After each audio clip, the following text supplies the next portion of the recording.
अस्सलामु अलैकुम वरहमतुल्लाहि वबरकातुहू।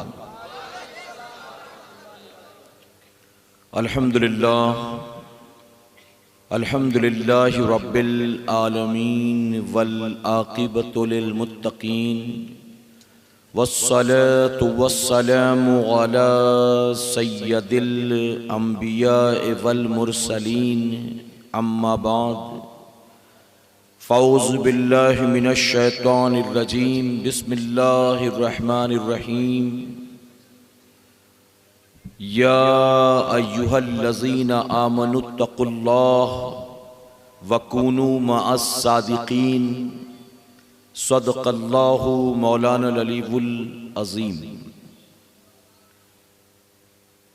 बादे तौहीद के मतवालों, शमे रिसालत के परवानों, गौसो ख्वाजा और रज़ा के चाहने वालों, आइए सबसे पहले हम और आप हुजूर अकरम सल्लल्लाहु अलैहि वसल्लम की बारगाह बेकस पनाह में जिस तरह से मैं पढ़ाऊं, मेरे साथ मिलकर पूरा मजमा बुलंद आवाज़ के साथ दुरूद शरीफ पढ़ेगा। और औरतों से गुजारिश है कि उनकी आवाज़ ऊंची नहीं होनी चाहिए, बल्कि धीमी आवाज़ के साथ वो दुरूद शरीफ पढ़ेंगी। पढ़ें अस्सलातु वस्सलामु अलैका या रसूल अल्लाह, अस्सलातु वस्सलामु अलैका या हबीब अल्लाह। आप कोशिश करेंगे तो इंशाअल्लाह पढ़ लेंगे, लेकिन कोशिश नहीं करेंगे तो फिर नहीं पढ़ सकेंगे। तो कोशिश करें कम से कम।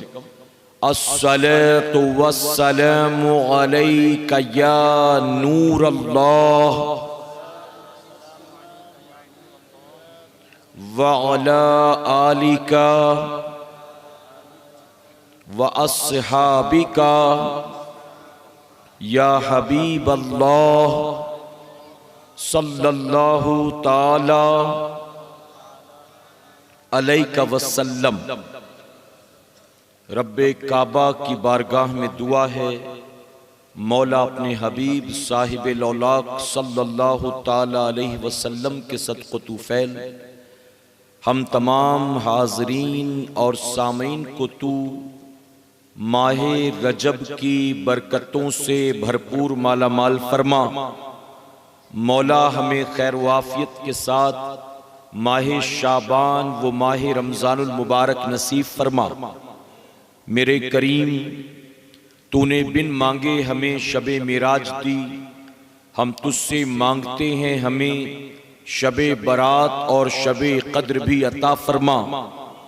इन मुबारक महीनों का, बड़े दिनों का, बड़ी रातों का हमें एहतराम करने, इनका हक अदा करने और खूब इबादत करके तुझे राजी करने की तौफीक नसीब फरमा।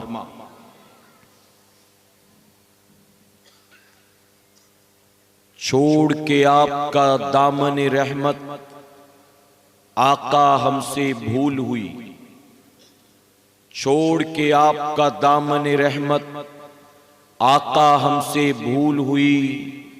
खो दी अपनी कदरो कीमत आका हमसे भूल हुई। दुनिया के ठुकराए हुए हैं, आपके दर पे आए हुए हैं। दुनिया के ठुकराए हुए हैं, आपके दर पे आए हुए हैं। खोल दें अपना दामन रहमत आका हमसे भूल हुई। और शायर मशरिक डॉक्टर इकबाल ने बहुत खूब कहा, वो मुअज़्ज़ज़ थे ज़माने में मुसलमान होकर, वो मुअज़्ज़ज़ थे ज़माने में मुसलमान होकर, और हम ख़ार हुए तारिके कुरान होकर। मेरे प्यारे आका अलैहिस्सलातु तस्लीम के प्यारे दीवानों, खातून जन्नत हज़रत फ़ातिमतुज़ ज़हरा रज़ियल्लाहु तआला अन्हा की कनीज़ों, आप रात 10 बजे से लेकर अब तक अल्लाह और उसके रसूल सल्लल्लाहु अलैहि वसल्लम के जिक्र पाक की इस बाबरकत महफिल में बैठे हुए हैं। अल्लाह तबारक ताला महफिल सजाने वालों का सजाना और हमारा और आपका दूर दराज से यहां आना कबूल फरमाए। मेरे प्यारे आका अलैहिस्सलातु तस्लीम के प्यारे दीवानों, जैसा कि मुफ्ती साहब किबला ने कहा कि मैं आसान अल्फाज और आसान अंदाज में आपको अपनी बातें समझाने की कोशिश करूंगा और मैं उम्मीद करता हूं कि आप जिस्म के साथ अपने दिल दिमाग को हाजिर रखकर मेरी बात को सुनने के साथ साथ समझने की कोशिश करेंगे। कहें इंशाअल्लाह। एक बात याद रखें अच्छी तरह से, ये जो जलसे होते हैं, ये जो महफिलें होती हैं, इन महफिलों का असल जो मकसद होता है वो कानों का चस्का नहीं होता है, कानों की लज्जत, मजा, इंटरटेनमेंट नहीं होता है, बल्कि इन जलसों का मकसद होता है कि हम अपने दीन को, अपनी शरीयत को, अपने नबी की सुन्नत को सीखने की कोशिश करें। ये जलसे भीड़ भाड़ के लिए नहीं होते, ये जलसे मेले के लिए नहीं होते हैं, ये जलसे चंदे उसूलने के लिए नहीं होते हैं, बल्कि ये जलसे होते हैं अपनी दुनिया के साथ अपनी आखिरत को संवारने के लिए। मेरे प्यारे आका अलैहिस्सलातु तस्लीम के प्यारे दीवानों, मैं आपसे सवाल पूछता हूं, आप मुझे बताएं, चटनी में ज्यादा मजा आता है कि रोटी में ज्यादा मजा आता है? चटनी टेस्टी होती है कि रोटी टेस्टी होती है? जी, चटनी किसको कहते हैं आप जानते हैं ना? तो चटनी में मजा ज्यादा होता है कि रोटी में? लेकिन जिस्म के लिए, सेहत के लिए चटनी अच्छी होती है कि रोटी अच्छी होती है? मजा चटनी में आता है, लेकिन चटनी सेहत के लिए नुकसानदेह। रोटी आप खाएं तो रोटी में मजा नहीं आता, लेकिन रोटी जिस्म के लिए, सेहत के लिए अच्छी होती है। एक आदमी 2-4 सूखी रोटी खा ले तो कोई सेहत पर फर्क नहीं पड़ेगा, लेकिन एक आदमी सब कुछ छोड़ छाड़ के सिर्फ चटनी खाना शुरू कर दे तो धीरे धीरे चटनी उसको खाना शुरू कर देगी। बताइए सही है ना?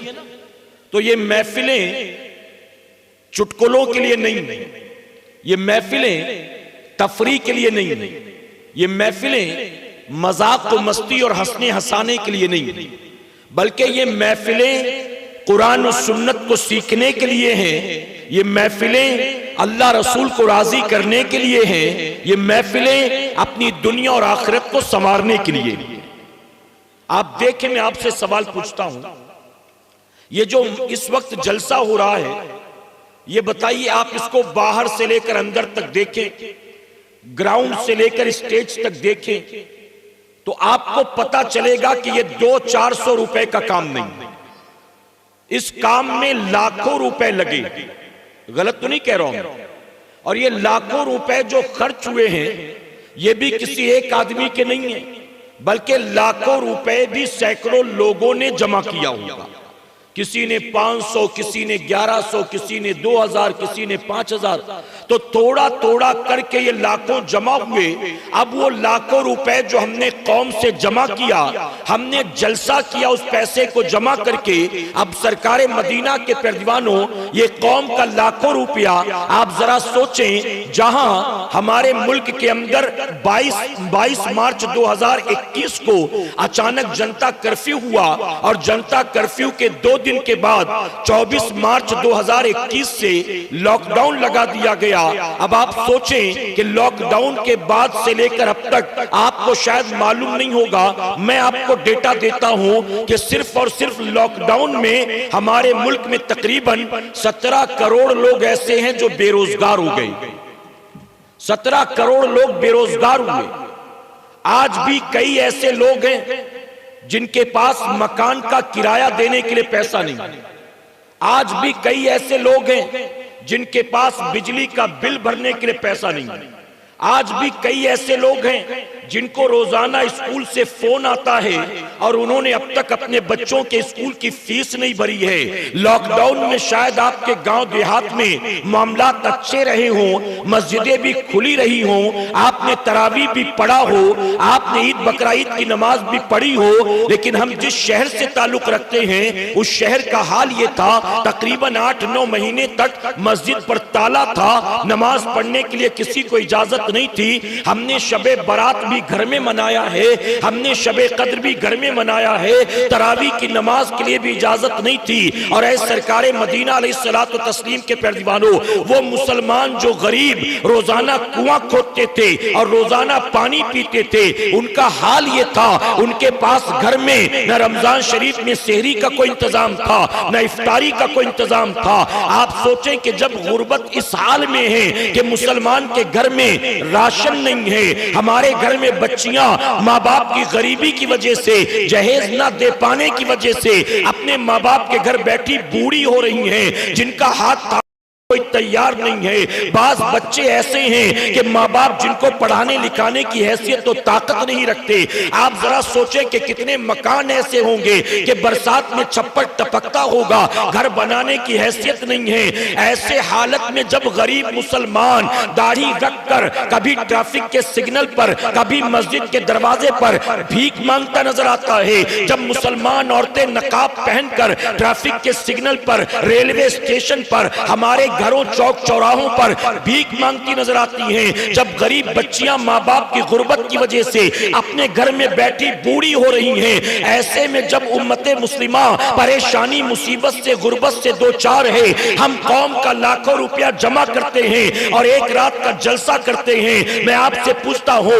अगर हमने इन जलसों का हक अदा नहीं किया, हमने अगर एक एक रुपए का हक अदा नहीं किया, हमने अगर कौम के पैसे को जाया और बर्बाद कर दिया, हमने सिर्फ मेला ठेला कर लिया, हमने सिर्फ भीड़ भाड़ कर ली, हमने सिर्फ नारेबाजियां कर ली, हमने सिर्फ हुड़दंग मचा लिया, हमने सिर्फ लंगर खिला दिया, हमने अगर सब यही किया और गुजर गए यहां से, हमने इस पैसे का हक अदा नहीं किया, तो याद रखना आपने जिन जिन से एक एक रुपया लिया है, जिन लोगों ने ये पैसा जमा किया है, जिन लोगों ने ये इज्तिमा सजाया है, जिन लोगों ने ये महफिल मुनक्किद किया है, कल कयामत के दिन वो अल्लाह की बारगाह में इस एक एक रुपए के जवाबदेह होंगे।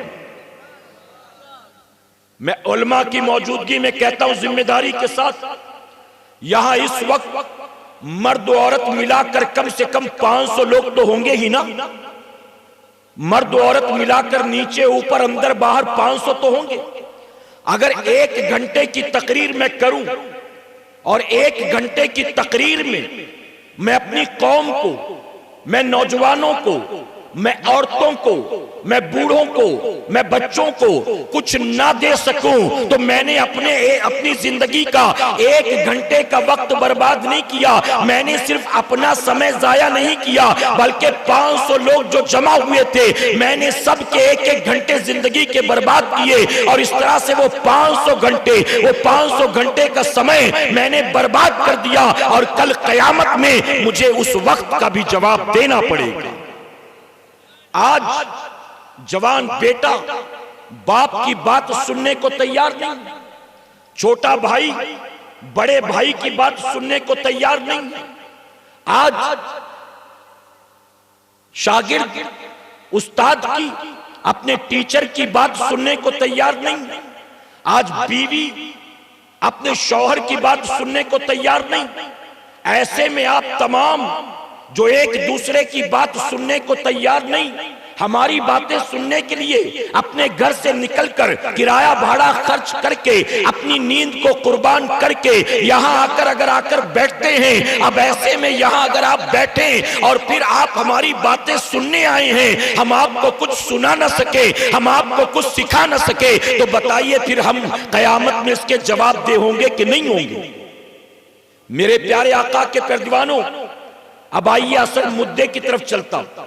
मेरी बात समझ में आ रही ना आपको? मैंने उलमा से कहा था, आपसे भी कहता हूं सुन लें।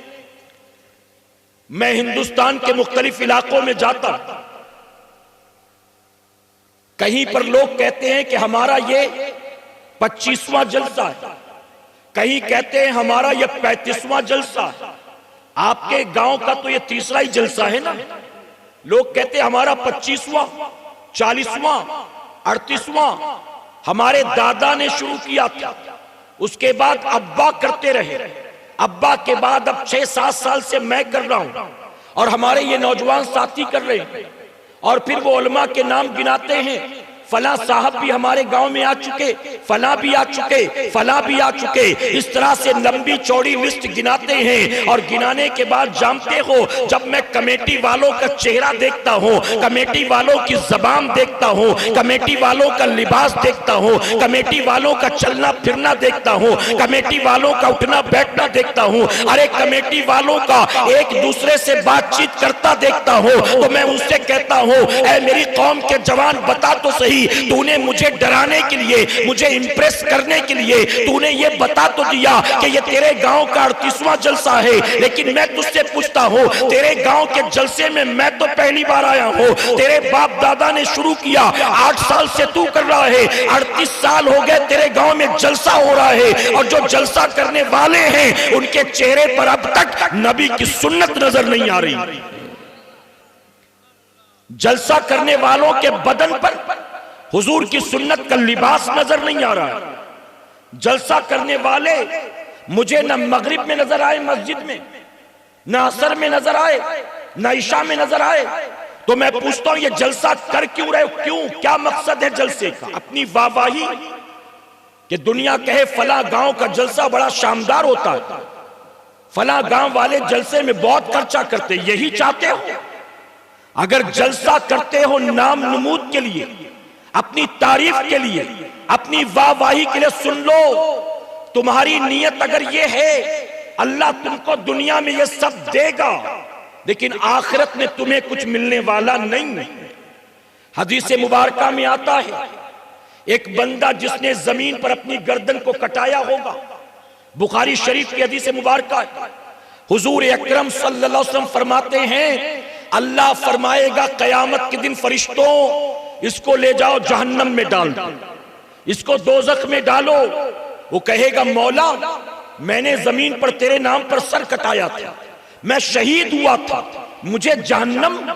अल्लाह फरमाएगा, तूने सर तो कटाया था, लेकिन मकसद ये था, चाहता ये था कि दुनिया में तेरे नाम पर चौक का नाम रखा जाए, तेरे नाम पर सड़क का नाम रखा जाए, तेरे नाम पर गली का नाम रखा जाए, तेरे बीवी बच्चों को लोग कहें ये फला शहीद के बीवी बच्चे हैं, तेरे माँ बाप को लोग कहें ये फला शहीद के माँ बाप हैं, तूने इसलिए गर्दन कटाया था, मैंने दुनिया में तुझे ये सब कुछ दे दिया, अब आखिरत में तेरे पल्ले कुछ लगने वाला नहीं। मैं कहता हूं, सर कटा के अगर दिखावा मकसद हो, वाहवाही मकसद हो, रियाकारी मकसद हो, सर कटा के बंदा जन्नत में नहीं जा सकता। दूसरों से चंदा जमा करके जलसा करोगे और मकसद होगी कि इज्जत मुझे मिले, क्या तुम जन्नत में जा सकोगे? क्या तुम जन्नत में जा सकोगे? मैं जानता हूं मेरी बातें थोड़ी सी तकलीफ देने वाली, चुभने वाली, लेकिन मेरे प्यारे आका के पैरदीवानों, ये भी कह दूं मैं, उलमा की मौजूदगी में, मुफ्ती साहब किबला की मौजूदगी में सुन लें, मैं अपनी तकरीर को मिठाई नहीं समझता हूं, मैं अपनी तकरीर को दवाई समझता हूं। दवाई, तकरीर मिठाई का काम करे तो जो आने वाले लोग हैं उनको शुगर का प्रॉब्लम हो जाएगा, डायबिटीज की तकलीफ हो जाएगी। इसलिए तकरीर मिठाई नहीं है, दवाई है। आप जब मिठाई की दुकान में जाते हैं तो दुकानदार की मर्जी से मिठाई नहीं लेते, अपनी मर्जी से मिठाई लेते हैं। आपका जो बजट होगा, आपका जो टेस्ट होगा, आप उस हिसाब से मिठाई खरीदते हैं, ये वाली दे दीजिए, वो वाली दे दीजिए। लेकिन जब आप डॉक्टर के पास दवाई लेने जाते हैं तो दवाई अपनी मर्जी से नहीं लेते हैं, बल्कि डॉक्टर की मर्जी से दवाई लेना पड़ता है। और डॉक्टर दवाई जब जब देता है तो जायका देखकर नहीं देता, टेस्ट देखकर नहीं देता, आपकी चॉइस देखकर नहीं देता, वो बीमारी देखकर देता है कि मरीज को जैसी बीमारी है उसको इलाज ऐसा किया जाएगा। वो ये नहीं कहता ये वाली दे दूं कि वो वाली दे दूं, बल्कि जैसे मर्ज का मरीज है उसको दवा वैसी दी जाती है। इसलिए मैं अपनी तकरीर को मिठाई नहीं दवाई समझता हूं, और जो मेरे सामने लोग होते हैं मैं उन लोगों को मरीज समझता हूं, अपना फैन नहीं समझता, अपना चाहने वाला नहीं समझता, उन्हें मरीज समझता हूं। आप कहेंगे हमें कौन सी बीमारी है, हम तो हट्टे कट्टे हैं, हम तो तंदुरुस्त और फिट हैं, हमको कौन सी बीमारी है। मैं आपसे पूछता हूं, आपको लगता है कि हमको कोई बीमारी नहीं है? जैसे डॉक्टर कहते हैं ना, कुछ मरीज ऐसे हैं उनको कोरोना हो जाए तो भी उनको पता नहीं चलता कि हमको कोरोना हो गया है, सिम्टम जाहिर नहीं होते। ऐसे ही आपको कौन कौन सी बीमारी हुई है आपको पता नहीं है। आप डॉक्टर के पास जाओगे, उलमा के पास जाओगे, अइम्मा के पास जाओगे, तब वो बताएंगे कि कौन कौन सी बीमारी है। अब आइए मैं बीमारी गिनाता हूं, आप गौर करिए कि आपको है कि नहीं है। आप बताएं यहां जितने मौजूद हैं हम में से कितने लोग झूठ बोलते हैं? ये झूठ बोलना बीमारी नहीं है, ये झूठ बोलना की बीमारी नहीं है। एक दूसरे की गीबत करना, बैक बाइटिंग करना, पीठ पीछे उसका मुंह देखा, उसका कपड़ा देखा, उसका मोबाइल देखा, और औरतें जो कहती ना उसकी बहू को देखा, उसका दामाद आया था उसको देखा, अरे उसकी लड़की को देखने वाले आए थे उनको देखा। इसे क्या कहते हैं? इसे गीबत कहते हैं। पीठ पीछे कोई ऐसी बात करना कि अगर उसे पता चल जाए तो उसका दिल टूट जाए, उसको तकलीफ हो, इसे कहते हैं गीबत। क्या बताइए, गीबत करना यह बीमारी नहीं है? वादा खिलाफी करना क्या यह बीमारी नहीं है? बात बात पर झूठी कसम खाना क्या यह बीमारी नहीं है? अपने माँ बाप के साथ बदतमीजी करना क्या यह बीमारी नहीं है? अपने उलमा के पीठ पीछे उनकी बुराइयां करना, जिस मस्जिद के इमाम के पीछे जुमा की 2 रकात पढ़ते हो, हफ्ते भर उसी इमाम की कब्र खोदते रहते हो, क्या यह बीमारी नहीं है? ऐ मुसलमानों, तुम कौन कौन सी बीमारी में मुब्तला हो? ये रात भर लूडो खेलते हो, क्या यह बीमारी नहीं है? ये टिकटॉक का वीडियो देखते बनाते हो, क्या यह बीमारी नहीं है? जिनको पबजी का शौक है क्या यह बीमारी नहीं है? जिनको 3 पत्ती का शौक है क्या यह बीमारी नहीं है? आईपीएल के फाइनल के चक्कर में तुम नमाज़े ज़ोहर को छोड़ देते हो, असर को छोड़ देते हो, क्या यह बीमारी नहीं है? टीवी सीरियल के चक्कर में तुम इशा की नमाज को छोड़ देते हो, क्या यह बीमारी नहीं है? मैं अपनी बहनों से कहूंगा, आटा गूंदती है तो सीरियल चल रहा होता है, रोटी बेलती है तो टीवी चल रहा होता है, जब रोटी सेकती है तो टीवी चल रहा होता है। अब सोचे क्या यह बीमारी नहीं है? अरे नमाजें छोड़ना बीमारी नहीं है, रमजान का रोजा बिन उज़्र के छोड़ना बीमारी नहीं है, सूद का धंधा करना यह बीमारी नहीं है,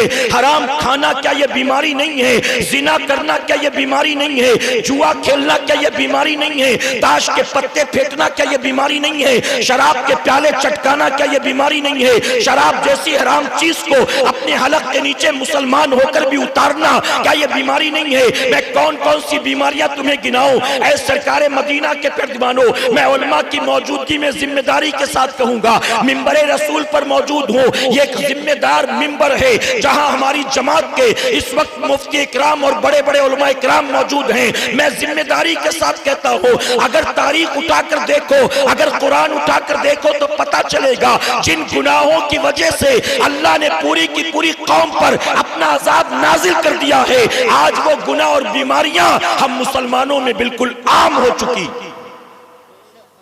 और जानते हो हाल ये है, हमारा हाल ये है कि कितने गुनाह ऐसे हैं जिसको करने के बाद हम ये भी नहीं सोचते कि ये गुनाह है, ये गुनाह है। याद रखें, उलमा से पूछें, मसला ये है, एक आदमी नमाज नहीं पढ़ता तो नमाज ना पढ़ना हराम, गुनाह कबीरा, गुनाह, लेकिन नमाज का इनकार करना, नमाज की बेहुरमती करना, नमाज के बारे में बुरा भला कहना, माज़अल्लाह, ये हराम और गुनाह नहीं, ये कुफ्र है, ये कुफ्र। शराब हराम, एक आदमी रोज पिए और हराम न जाने, उलमा से पूछो ये गुनाह है कि कुफ्र है? अल्लाह रसूल ने जिसको हराम करार दिया वो उसको पीता है और हराम नहीं मानता। पूछे उलमा क्या फैसला फरमाएंगे? झूठ बोलना हराम, गुनाह कबीरा। हम दिन रात बोले, 2-4 बार नहीं सैकड़ों बार बोले, और बोलने के बाद हम ये भी ना सोचे कि ये हराम। तो उलमा से पूछो, ये गुनाह के कुफ्र है। इसी तरह से जो सूद का धंधा करते हैं, जो ब्याज का इंटरेस्ट का धंधा करते हैं, 2 टके और 4 टके के चक्कर में सूद खाना, खिलाना, लेना देना, लिखना पढ़ना, गवाही देना सब हराम। बुखारी शरीफ की हदीस मुबारक है। यहां तक फरमाया गया सूद के लेन देन, सूद का लेन देन जो करता है, सूद खाने वाले, इसमें गुनाह के 70 दर्जे हैं। और फरमाया कि 70 दर्जात में सबसे आखिरी दर्जा यह है कि सूद खाने वाला अपनी मां के साथ जिना कर रहा है। फरमाया हुजूर अकरम सल्लल्लाहु अलैहि वसल्लम ने, जिसने सूद का 1 दिरहम खाया, तवज्जो है आपकी, बात समझ में आ रही ना मेरी? जिसने सूद का 1 दिरहम खाया वो गोया ऐसा है जैसे उसने 36 बार जिना किया। 36 बार। कितने लोग हैं जिन्होंने इसको पेशा बना रखा है, बिजनेस बना रखा है, और सिर्फ 1 दिरहम नहीं, पूरा पेट उसी से भर रखा है। बीवी को भी वही हराम, बच्चों को भी वही हराम, माँ बाप को भी वही हराम, और इसी हराम से मकान भी बनाया, इसी हराम से दुकान भी ली, इसी हराम से गाड़ियां भी खरीदी, इसी हराम से लखपति करोड़पति बन गया। अब जरा सोचो कि उसने दुनिया के माल के लिए अल्लाह रसूल से बगावत की, माल तो जमा हो गया, लेकिन आखिरत में उसका क्या बनेगा? हुजूर अकरम सल्लल्लाहु अलैहि वसल्लम फरमाते हैं, जो सूद खाता है अल्लाह और उसके रसूल उससे जंग का ऐलान करते। वो अल्लाह और उसके रसूल से जंग कर रहा है, कामयाब होगा कभी? अल्लाह और उसके रसूल से जंग करके कभी कामयाब होगा? तो सूद खाना हराम, जो रोजाना खाए और हराम भी ना माने, उलमा से पूछे गुनाह होगा कि कुफ्र होगा? मेरे प्यारे आका अलैहिस्सलातु तस्लीम के प्यारे दीवानों, शबे मेराज आपने मनाया होगा। 10 दिन, 20 दिन, 1 महीने पहले नहीं, 2 दिन पहले की बात। शबे मेराज उलमा से आपने तकरीर सुनी होगी और कई बार सुनी होगी। और यहां जितने बैठे हैं नीचे ऊपर, पढ़े लिखे, बेपढ़े लिखे, जवान, बूढ़े, बच्चे, औरतें, सब जानते हैं कि हुजूर अकरम सल्लल्लाहु अलैहि वसल्लम जब मेराज से वापस आए तो 5 वक्त की नमाज को लेकर आए थे। जानते हैं ना आप? पहली बार तो नहीं सुन रहे। ये नमाज कहां से आई? हम आपके घर पहुंचे, हमने देखा दीवार पर घड़ी लगी, हमने पूछा बड़ी खूबसूरत घड़ी है, बड़ी महंगी लग रही है, कहां से लिया आपने? तो जवाब देते हैं कि हमारा दोस्त सऊदी में रहता है, वो सऊदी से लेकर आया है। हमने देखा चाय के कप, प्याला, हमने पूछा कि ये चाय का कप कहां से लिया, बड़ा खूबसूरत। जवाब मिलता है इसको मैं बंबई से लेकर आया। कभी कहते हैं हमारा दोस्त, हमारा भाई उमरा के लिए गया था, वो उमरा के लिए मदीना शरीफ गया था, वहां से हमारे लिए अंगूठी लेकर आया, वहां से हमारे लिए जुब्बा लेकर आया, वहां से हमारे लिए चादर लेकर आया। मैं आपको समझाना चाहता हूं कि किसी चीज के साथ हम कंट्री का नाम जोड़ते हैं, हम देश का नाम जोड़ते हैं। ये जापान की चीज है, ये अमेरिका की चीज है, ये चाइना की चीज है, ये लंदन की चीज है, ये मक्के की चीज है, ये मदीने की चीज है। हम जो ये बोलते हैं तो उसकी वजह क्या होती है? वजह ये होती है कि मुल्क का नाम सुनकर तुम्हें पता चलेगा कि कितनी कीमती है, इसकी वैल्यू क्या है, इसकी इज्जत कितनी है। अब ऐ मुसलमानों जरा सोचो, दुनिया के किसी मुल्क से, फॉरेन कंट्री से अगर कोई चीज मिल जाए, हम सबको बताते हैं अमेरिका का है, जापान का है, सऊदी का है। आप जरा सोचे, नमाज तोहफा जो है, ये नमाज तोहफा मक्के और मदीने का नहीं है, बल्कि ये लामका का तोहफा है, और तोहफा देने वाला खुद अल्लाह है, और तोहफा लाने वाले रसूलुल्लाह हैं। जरा सोचो, ये तोहफा जो मेराज की रात हुजूर लेकर आए थे, अल्लाह अकबर, ऐ सरकार मदीना के प्यारे जवानों, आपके इस इलाके में पहली बार आया हूँ, मालदा डिस्ट्रिक्ट में कई बार आना जाना हुआ, आपके इस इलाके में पहली बार मैं आपसे पूछता हूँ, आपके नौजवानों की जो कमेटी है, कोई कमेटी का नौजवान खुश होकर मुझे एक कलम तोहफे में दे दे और कहे हजरत ये मेरी तरफ से तोहफा है, कबूल कर ले। और मैंने देखा वो कलम 10 रुपए की है, 20 रुपए की है, मैंने कलम को उठा के फेंक दिया और मैंने कहा अपनी हैसियत देख और मेरी हैसियत देख, मैं जो कलम लगाता हूँ कितनी महंगी है तुझे मालूम है, ये तेरी 5-10 रुपए की कलम मुझे नहीं चाहिए, मैं उसको उठा के फेंक दूं, बताइए अच्छा लगेगा कि बुरा लगेगा? उसको तकलीफ होगी, उसका दिल टूट जाएगा। मैं पूछता हूँ अगर मैं वो कलम ले लूं और लेने के बाद शुक्रिया कहूँ, जज़ाकल्लाह कहूँ और कहूँ अल्लाह आपको बरकत अता करे और वो कलम यहाँ लगाकर मैं चला जाऊं, 1 साल के बाद फिर आपके कहीं और किसी गांव में आऊं या आपके गांव में आऊं, 2 साल के बाद फिर कहीं आसपास मेरा आना हुआ, जब मैं आने लगा तो मैंने वो कलम अपनी जेब में लगा लिया। अब जब आपकी नजर पड़ी, मजमे में बैठे थे, आपको उम्मीद नहीं थी, लेकिन अचानक नजर पड़ी तो मेरी जेब में वो पेन था जो आपने मुझे 2 साल पहले दिया था। अब बताइए वो पेन देखकर आपको अच्छा लगेगा कि नहीं लगेगा? आपका दिल खुश होगा कि नहीं होगा?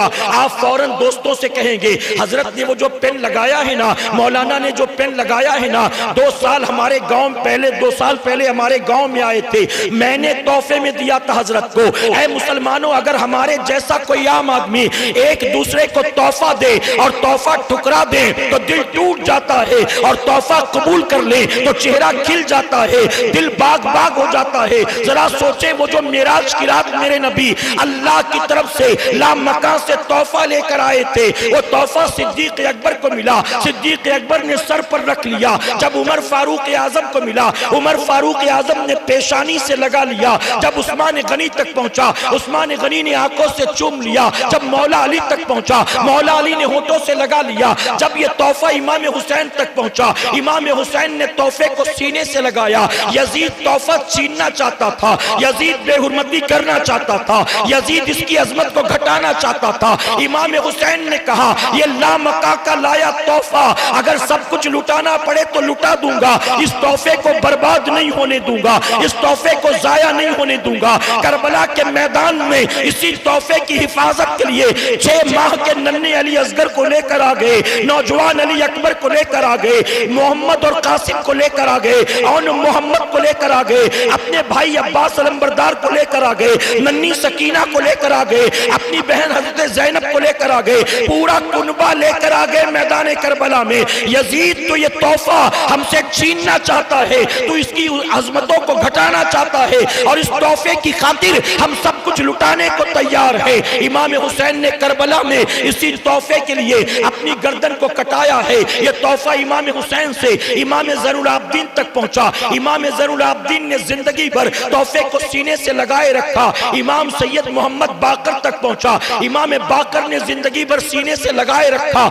इमाम जाफर सादिक तक पहुंचा, इमाम जाफर सादिक ने जिंदगी भर हिफाजत की। गौसे आजम तक पहुंचा, गरीब नवाज तक पहुंचा। इन बुजुर्गों ने 40-40 साल तक इशा के वजू से फजर की नमाज को अदा किया, लेकिन जब गरीब नवाज ये तोहफा मदीने से लेकर हिंदुस्तान आए और हमारे हाथ में ला कर दे दिया, हमने क्या किया? हमने हुजूर के तोहफे को पीठ के पीछे उठाकर फेंक दिया। हमको दुकान प्यारी है, हमको नबी का तोहफा प्यारा नहीं है, हमको 2 टके की नौकरी प्यारी है, हमको नबी का तोहफा प्यारा नहीं है, हमको IPL का फाइनल प्यारा है, हमको नबी का तोहफा प्यारा नहीं है, हमको बिग बॉस के एपिसोड प्यारे हैं, हमको नबी का तोहफा प्यारा नहीं है, हमको YouTube पर गंदे गंदे वीडियो प्यारे हैं, हमको नबी का तोहफा प्यारा नहीं है, हमको PUBG प्यारा है, हमको नबी का तोहफा प्यारा नहीं है, हमको टच स्क्रीन वाला मोबाइल प्यारा है, हमको इंटरनेट वाईफाई प्यारा है, हमें नबी का तोहफा प्यारा नहीं है। हमने हुजूर के लाए तोहफे को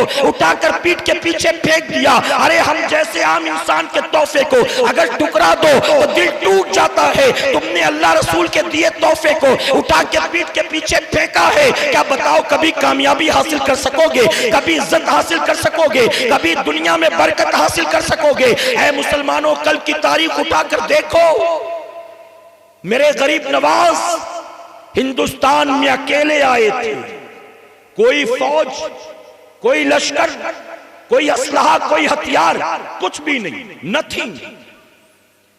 चंद फकीरों को साथ लेकर पैबंद लगे लिबास पहने हुए गरीब नवाज हिंदुस्तान में दाखिल हुए। पृथ्वीराज चौहान की हुकूमत थी। शहाबुद्दीन गौरी ने कई बार हमला किया था, हर बार शिकस्त खा खा के वापस लौटा। गरीब नवाज जब आए, कोई फौज, कोई आरडीएक्स, तोप, गोला बारूद, तलवार, कुछ नहीं, खाली हाथ। मुसलमानों में पूछता हूं, पृथ्वीराज चौहान की तूती बोल रही थी, उसका सिक्का चलता था, उसका परचम लहराता था, पूरे मुल्क पर हुकूमत उसकी थी। एक फकीर के मुकाबले में पृथ्वीराज चौहान आकर खड़ा हो गया। गरीब नवाज ने उसका मुकाबला किया और तारीख ने दिखा दिया, अल्लाह के वली के मुकाबले में अल्लाह का दुश्मन आया, अल्लाह ने उसको जलील कर दिया, अल्लाह ने उसको रुस्वा कर दिया। अरे पृथ्वीराज चौहान कभी वक्त का बादशाह होता था, अल्लाह वाले के मुकाबले में आया, अल्लाह ने उसके तख्ते को पलट दिया और कयामत तक के लिए गरीब नवाज को हिंद का राजा बना दिया। सुभान अल्लाह, नारे तकबीर, नारे रिसालत, मसले के आला हजरत, नारे तकबीर, नारे रिसालत। वो अकेले आकर कामयाबी की उस मंजिल तक पहुंचे। आज हम 30 करोड़ हैं, आज हम कहने को 35 करोड़ हैं, लेकिन बताओ हम कहां हैं? हम कहां हैं? जिन्हें पेशाब करने की तमीज नहीं, वो भी हमें आग दिखाते। गलत तो नहीं कह रहा मेरे भाई? वो भी हमें डराते धमकाते। वजह क्या?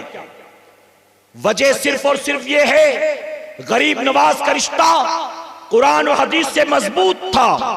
वो जहां जाते थे आबादियां बढ़कर उनके कदमों लिया करती थी।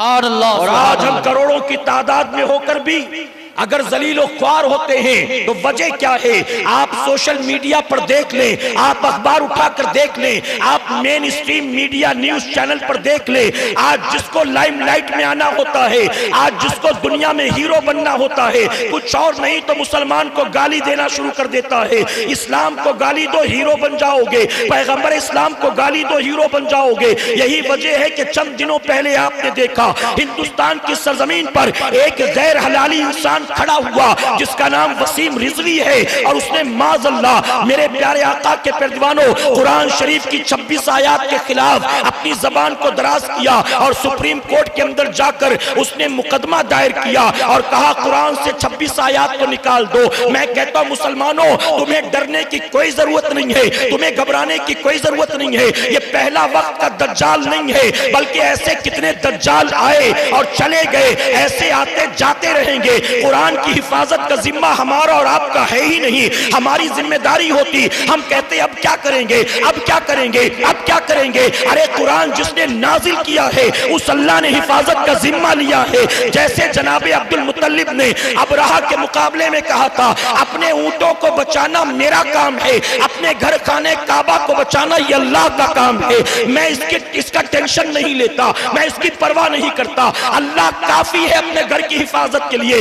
इसी तरह मैं वसीम रिजवी से और उसके मानने वालों से और उसके नक्शे कदम पर चलने वालों से कहना चाहूंगा, कुरान को बदलने की बात करने वाले जालिमों सुनो, ये कुरान सुप्रीम कोर्ट में नाजिल नहीं हुआ है, ये कुरान हिंदुस्तान के पार्लियामेंट में नाजिल नहीं हुआ है, ये कुरान तेरे मेरे घर में नाजिल नहीं हुआ है। अरे कुरान अल्लाह ने अपने हबीब पर नाजिल किया और नुज़ूल के साथ रब ने फरमा दिया, महबूब इसको नाजिल हमने किया है, इसकी हिफाजत का जिम्मा हमारा है। कयामत तक जितने भी कुरान के दुश्मन आएंगे वो खुद तो बदल जाएंगे, लेकिन कुरान को कयामत तक कोई बदल नहीं सकता। नारे तकबीर, नारे रिसालत। और ऐ मुसलमानों, मैं उलमा की मौजूदगी में यह भी कहूंगा, सुन लो, जिसने कुरान के बारे में अपनी जबान खोली, जिसने मेरे नबी पर इल्जाम और उंगली उठाई, उन सब का जाकर डीएनए टेस्ट करा के देख लो, ये हलाली नहीं हो सकते, ये हलाली नहीं हो सकते। आज तो उसके भाई और उसकी मां ने भी कह दिया हमारा इससे कोई लेना देना नहीं, हमारा इससे क्या लेना देना। उसके मजहब वालों ने तो कह दिया था। मेरे प्यारे आका के प्यारे दीवानों, ये मुनाफिकत है, ये मुशरिक लोग हैं जिनके नाम मुसलमानों वाले होते हैं, लेकिन वो अपनी जबान इस्लाम के खिलाफ खोला करते हैं। तो मेरे प्यारे आका के प्यारे दीवानों में अर्ज कर रहा था, आज 25, 30, 35 करोड़ होकर भी हम जलील ख्वार क्यों होते हैं? जानते उसकी वजह यह है, हमने कुरान और सुन्नत से रिश्ता कमजोर कर दिया, हमने मस्जिदों से रिश्ता कमजोर कर दिया, हमने दीन से रिश्ता कमजोर कर दिया, हमने उलमा से रिश्ता कमजोर कर दिया, हम जलसों की हद तक महदूद होकर रह गए, हम नात ख्वानी सुनने सुनाने के आदी बनकर रह गए, हम रात भर जलसों में जागने और नारे लगाने के आदी बनकर रह गए। हकीकत में जो दीन सीखना था, अपनी जिंदगी में जो दीन उतारना था, आज वो दीन नजर नहीं आता।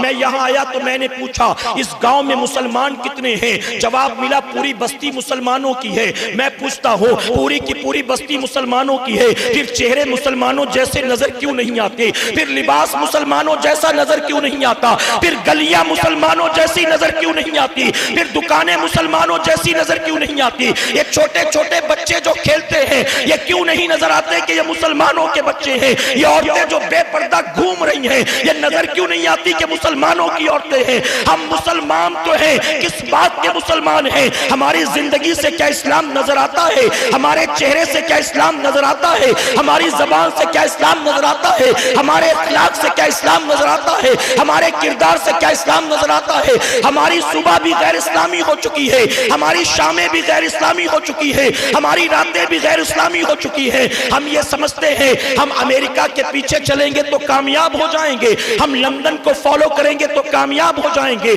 हम ईसाइयों जैसा हुलिया बनाएंगे तो कामयाब हो जाएंगे।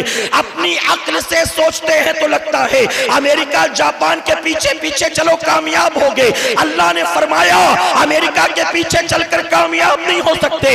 हय्या अलस सलाह, हय्या अलस सलाह, हय्या अलल फलाह, हय्या अलल फलाह। सलामती चाहता है तो अल्लाह के सजदे कर, कामयाबी चाहता है तो अल्लाह के सजदे कर। अभी आपने मिराज मनाया होगा, जानते हो मेरे आका सल्लल्लाहु अलैहि वसल्लम ने फरमाया मैंने मिराज की रात देखा।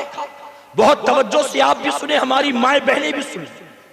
औरतें कभी कभी समझती हैं पूरी तकरीर आदमियों के लिए, हमारे लिए कुछ नहीं।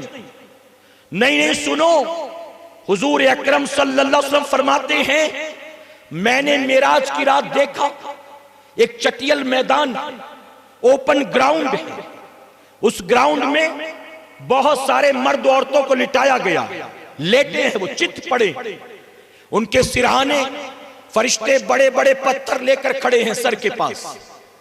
हुजूर अकरम सल्लल्लाहु अलैहि वसल्लम फरमाते हैं अभी मैं ये देख ही रहा था, अचानक फरिश्तों ने वो पत्थर उन मर्द औरतों के सरों पर मारना शुरू किया।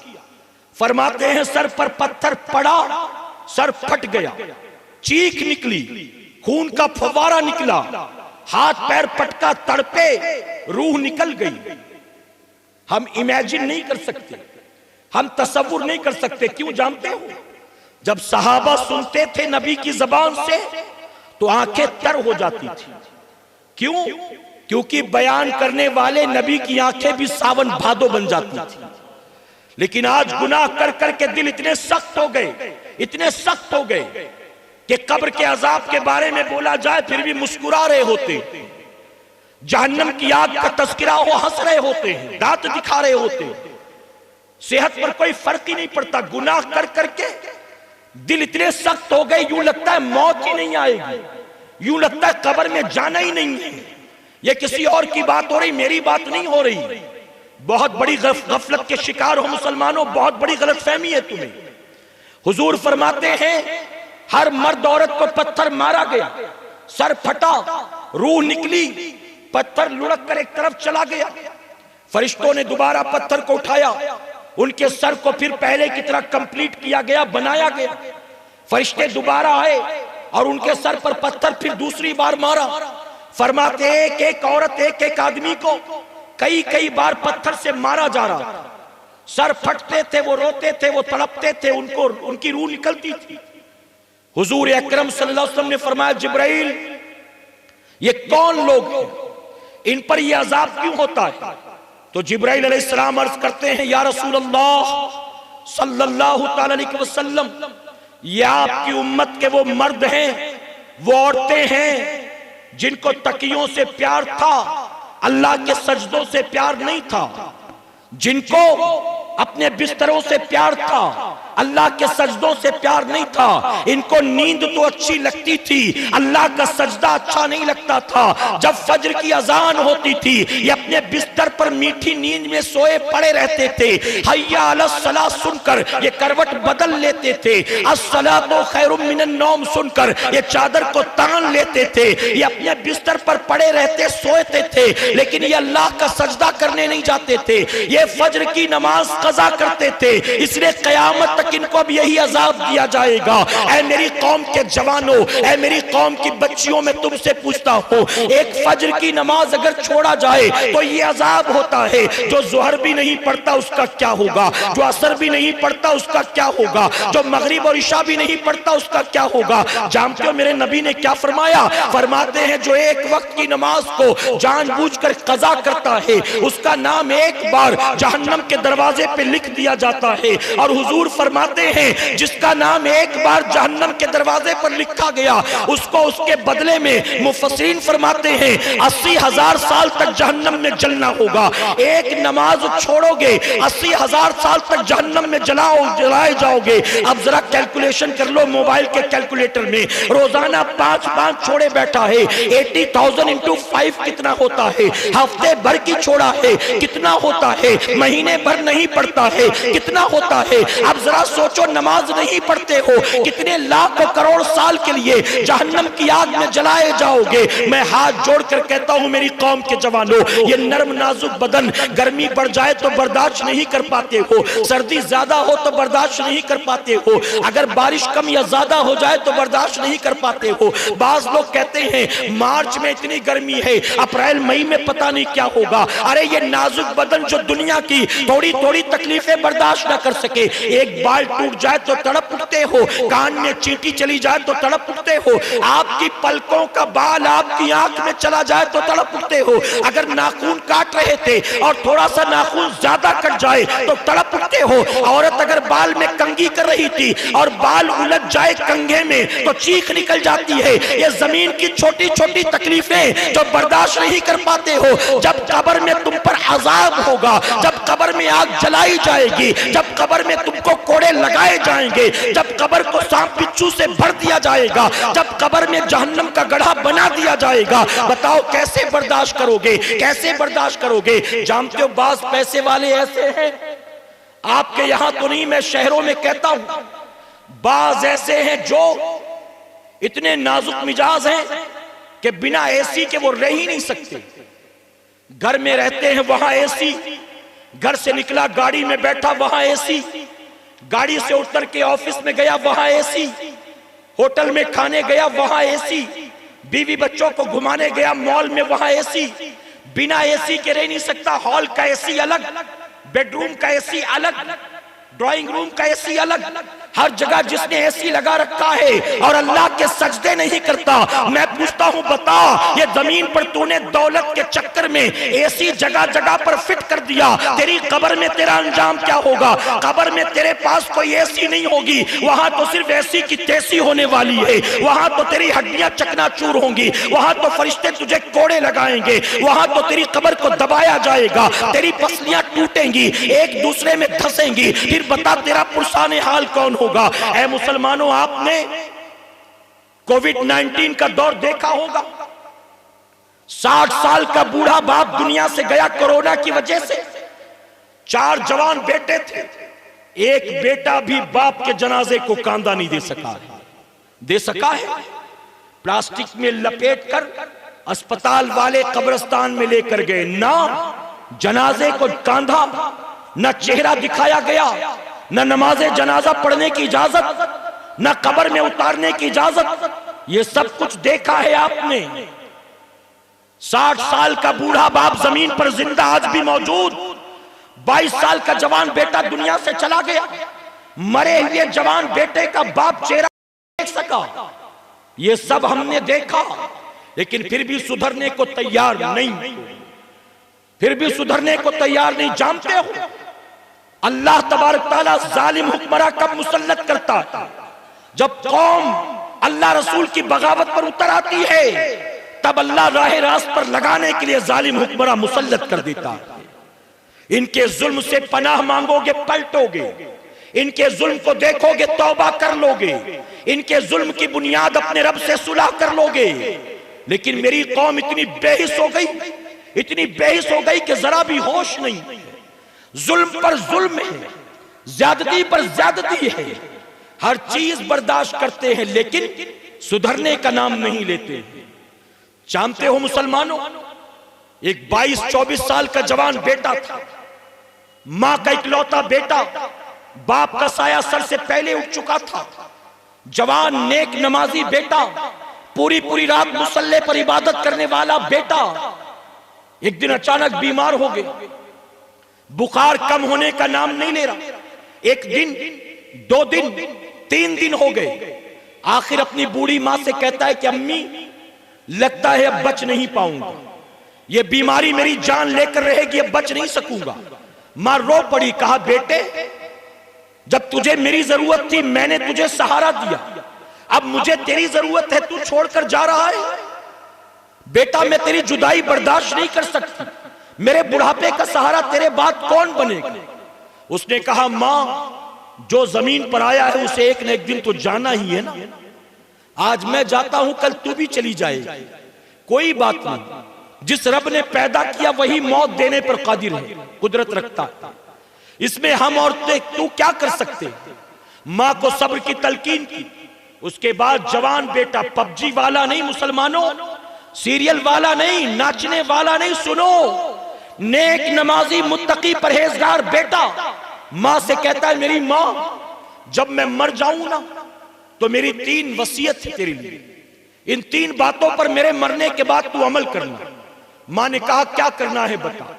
बेटे ने कहा अम्मी, जब मेरा इंतकाल हो जाए तो गांव वालों को मत बताना कि मेरा इंतकाल हो गया। मां ने कहा वो क्यों।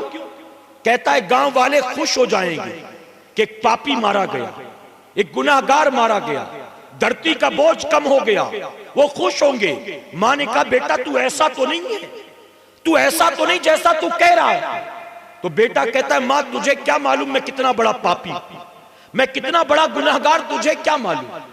फिर कहता है मां मेरी दूसरी वसीयत ये है, जब मेरा इंतकाल हो जाए तो मेरी गर्दन में एक रस्सी का फंदा डालना, एक रस्सी मेरे गर्दन में बांधना और पूरे कमरे में मुझे घसीटना और घसीट कर कहना अल्लाह के बागी का यही अंजाम होता है, अल्लाह के नाफरमान का यही अंजाम होता है। मां कांप गई। मां ने कहा बेटा ये मुझसे नहीं हो सकता, ये क्या कह रहा है तू, तेरे जैसे नेक नमाजी अच्छे बेटे के साथ मैं ऐसा करूं। बेटा कहता है मां अगर तू चाहती है कि अल्लाह मुझे माफ कर दे तो मेरे लिए ये करना। मां ने कहा ठीक है मंजूर। ना चाहते हुए कहती मंजूर। फिर बेटा कहता है मां जब मैं मर जाऊं ना तो तीसरा काम ये करना, जब मुझे कब्र में दफन कर दिया जाए तो तू जाना मत, मेरी कब्र पर खड़े होकर मेरे लिए दुआ करना, ऐ अल्लाह मैंने अपने बेटे को माफ कर दिया, तू भी उसको माफ कर दे। ऐ मेरी माँ मेरे पास तो कोई नेकी नहीं है जो मुझको जन्नत में ले जाए, लेकिन तू मेरे लिए दुआ करेगी तो मुझे यकीन है तेरे सफेद बालों को देखकर, तेरे बुढ़ापे के हाथों को देखकर अल्लाह मुझ पर रहम करके मेरी मग़फ़िरत कर देगा।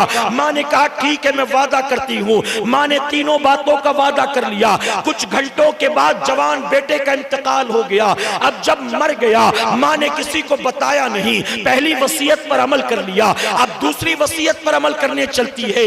दिल तो नहीं चाहता था, क्या करती, वादा कर चुकी थी। एक रस्सी उठाती है, उसका फंदा बनाती है और कांपते हाथों से आगे बढ़ती है। अपने बेटे की गर्दन में डालने वाली थी, गैब से आवाज आती है ऐ औरत पीछे हट जा, ऐ औरत पीछे हट जा, ऐ औरत पीछे हट जा। अल्लाह के नेक बंदों के साथ क्या कोई ऐसा सुलूक करता है? अरे तुझे नहीं मालूम है, तेरा बेटा अपने आप को पापी समझता रहा, लेकिन अल्लाह ने उसको कितना बड़ा मकाम दिया। यहाँ तेरे बेटे की रूह को फरिश्तों ने निकाला है और वहाँ अल्लाह ने उसको जन्नत का दूल्हा बना दिया। सुभान अल्लाह, सुभान अल्लाह। नारे तकबीर, नारे रिसालत, मसले के आला हजरत, नारे तकबीर। अपने बूढ़े माँ बाप का दिल दुखाने वालों जवानों, कल तुम्हारा आखिरत में क्या बनेगा जरा बताओ। 20-22 साल की जवान दुल्हन, खूबसूरत दुल्हन, लंबे बालों वाली, सजने संवरने वाली निकाह में आ गई तो बूढ़ी मां अच्छी नहीं लगती, बूढ़ा बाप अच्छा नहीं लगता। सुनो, जब तुमने दुनिया को गवाह बनाकर कहा, इमाम साहब को, काजी साहब को गवाह बनाकर कहा, आज से इसके नानो नफका की जिम्मेदारी मेरी, खिलाऊंगा मैं, पहनाऊंगा मैं, रखूंगा मैं। जब आपने सबके सामने जिम्मेदारी ली, आपने मेहर अदा किया, तो एक लड़की आपके निकाह में आई और आने के बाद कहा मैं सबसे ज्यादा आपसे मोहब्बत करती हूँ। आपने कहा मैं भी सबसे ज्यादा तुझसे मोहब्बत करता हूँ। अरे वो लड़की, वो बीवी जिसकी सारी जिम्मेदारियां आपने सर पे उठाया, तो उसने आपको दिल से चाहा। इसमें क्या कमाल किया उसने? अरे उस बूढ़ी माँ को देख ले, तूने कोई जिम्मेदारी नहीं उठाया था, तुझे तो पेशाब करना नहीं आता था, उसने तेरी जिम्मेदारी को उठाया था। तेरे नाक बहती थी, साफ कौन करता था? तेरे थूक बहती थी, साफ कौन करता था? तू रात को बिस्तर गीला करता, साफ कौन करता था? तू रात को चीख कर उठ जाता था, तेरी खातिर अपनी नींदें कौन कुर्बान करती थी? अरे तेरे पैर में ठोकर लगती थी, तेरी उफ से पहले उसकी आह निकल जाती थी। तू अगर रोता था तो पूरी पूरी रात वो अपनी गोद में हिलाते डुलाते तुझे घूमा करती थी, यहां वहां फिरा करती थी। उस माँ की इज्जत नहीं करता, उस माँ का एहतराम नहीं करता। एक जवान लड़की निकाह में आई तो माँ तुझे खटकने लगी, माँ आंख का कांटा बन गई, माँ रास्ते का रोड़ा बन गई। अपनी माँ की मोहब्बत को अपने सीनों से निकालने वालों, अपने बूढ़े बाप का मजाक उड़ाने वालों, याद रखना, अगर किसी मर्द के निकाह में एक नहीं 4 बीवियां हो और चारों को उसने 2-2 करोड़ के फ्लैट दे रखे हो, चारों को जेवर से लाद दिया हो, चारों बीवियों को हर महीने खर्चे के लिए 1-1 लाख रुपए देता हो और चारों बीवियां उसको खूब दुआएं भी देती हो, लेकिन अगर 65 साल की बूढ़ी माँ उस जवान से नाराज है तो कल कयामत में 4 बीवियों की दुआ उसको जन्नत में लेकर नहीं जाएगी, बल्कि माँ के आंख के आंसू, माँ का दिल दुखाना तुझे जहन्नम का ईंधन बना देगा, तुझे दोज़ख तक पहुंचा देगा। मेरे प्यारे आका अलैहिस्सलातु तस्लीम के प्यारे दीवानों, ये महफिलें क्यों सजाई जाती हैं? हमारी इस्लाह के लिए, हमारे ईमान व अकीदे की हिफाजत के लिए, हमारी आखिरत को संवारने के लिए। जितने लोग भी यहाँ हाजिर आए हैं, जो शुरू से लेकर आखिर तक जमकर यहाँ बैठे हैं, मैं उनसे हाथ जोड़कर कहूंगा, ऐ मेरी कौम के जवानों, आए हो तो तौबा करके जाना, आए हो तो पलट कर जाना, अल्लाह की बारगाह में रुजू करके जाना। आओ मैं तुम्हें मदीने का एक जवान दिखाता हूँ। अल्लाह अकबर। एक सहाबी रसूल हैं, अभी जवान थे, हुजूर की महफिल में बैठा करते थे, हुजूर की महफिल में हमेशा बैठे रहते थे। आप थके तो नहीं ना जी? मेरी बात समझ में आ रही है? ज्यादा मुश्किल तो नहीं है ना? मैं आखिरी मरहले की तरफ चलता हूं, आखिरी स्टेज, और गुफ्तगू समेटता हूं। इजाजत है आप? हुजूर अकरम सल्लल्लाहु अलैहि वसल्लम की महफिल में बैठे रहते थे नौजवान सहाबी, उम्र थी 16-17 साल की। एक मर्तबा मेरे आका ने फरमाया, जाओ फलां सहाबी को बुला कर लाओ। वो फौरन महफिल से उठे चले गए। तवज्जो दो मेरी कौम के जवानों, रात भर यूट्यूब पर गंदी फिल्में देखने वालों, सुनो, होश के नाखून लो, अल्लाह की बारगाह में तौबा करो। वो नौजवान सहाबी हुजूर की महफिल से उठे, मदीने की गलियों में चले, जिसको बुलाना था उसके घर के रास्ते पर जा रहे थे। मदीने में हवा के तेज झोंके चल रहे थे। अचानक हवा के एक झोंके ने एक मकान के पर्दे को उड़ा दिया। जब मकान का पर्दा हटा, इत्तेफाक से उसी वक्त उस नौजवान सहाबी की नजर घर के अंदर पड़ गई। जब घर के अंदर नजर पड़ी तो देखा अंदर कोई खातून नहा रही थी, कपड़ा बदल रही थी। जैसे ही उनकी नजर उस औरत पर पड़ी, कांप गए फौरन। जानबूझकर नजर नहीं डाला था, हवा ने पर्दा उड़ाया, गलती से नजर पड़ी, कांप गए। ये मैंने क्या किया? हुजूर ने मुझे किस काम के लिए भेजा था? मैंने ये क्या कर दिया? मैं तो हुजूर को मुंह दिखाने के लायक नहीं रहा। नबी की बारगाह में क्या जवाब दूंगा? कांप गए। मदीने की गलियों में दीवानों की तरह दौड़ने लगे। कहां जाऊं समझ में नहीं आता। हुजूर को पता चल गया तो मेरा क्या बनेगा? भाग रहे। 1 घंटा हो गया नहीं लौटे, 2 घंटे हो गए नहीं लौटे, शाम हो गई वापस नहीं आए। दूसरा दिन हुआ, तीसरा दिन हुआ, हुजूर ने फरमाया मैंने उन्हें भेजा था फला सहाबी को बुलाने, काम थोड़ी देर का था, 3 दिन हो गए, लौटे क्यों नहीं? जाओ जाकर तलाश करो। सैयदना उमर फारूक आजम रज़ियल्लाहु अन्हु और सैयदना सलमान फारसी तलाश करने के लिए निकले। पूरे मदीने में चप्पे चप्पे को छान मारा, नहीं मिले। आकर हुजूर से कहा आका मिले नहीं, पता नहीं कहां। हुजूर ने फरमाया मदीने के बाहर जाकर ढूंढो। मदीना शरीफ के बाहर गए, देखा, तलाश किया, नहीं मिले। एक बकरी चराने वाला बकरी चरा रहा था। सैयदना उमर फारूक आजम ने पूछा तुमने इस हुलिये के किसी जवान को देखा है? चेहरा ऐसा है, कद ऐसा है, लिबास ऐसा है, रंग ऐसा है, क्या तुमने किसी को देखा? उस चरवाहे ने जवाब दिया, बकरी वाले ने जवाब दिया, मैंने ऐसे किसी जवान को नहीं देखा।